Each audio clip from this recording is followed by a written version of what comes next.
నాగమణిని సాధించేది నా కొడుకే. నాగమణి మాదే, నాగనిధి మాదే.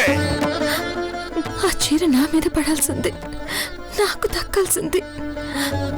అనిరుద్ధ్ అట్టుగా నిలబడ్డాడు. ఏంటమ్మా ఈ పరీక్ష? నువ్వు పున్నాగవని నేను గుర్తుపట్టాను. ఈ చీర కనుక నీ మీద పడుంటే నువ్వు ఎవరా అని ఆరా తీసి చంపేసేవాళ్ళు పున్నాగా. అందుకే చీర నా మీద పడాలని అడ్డొచ్చాను. నన్ను క్షమించు.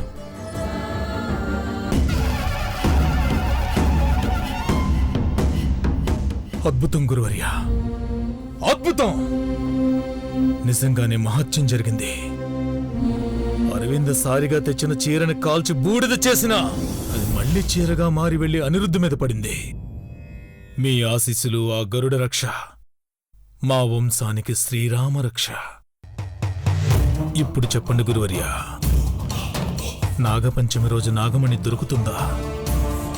అది మా చేయి దాటి పోకుండా ఉంటుందా? చెప్పండి గురువర్య.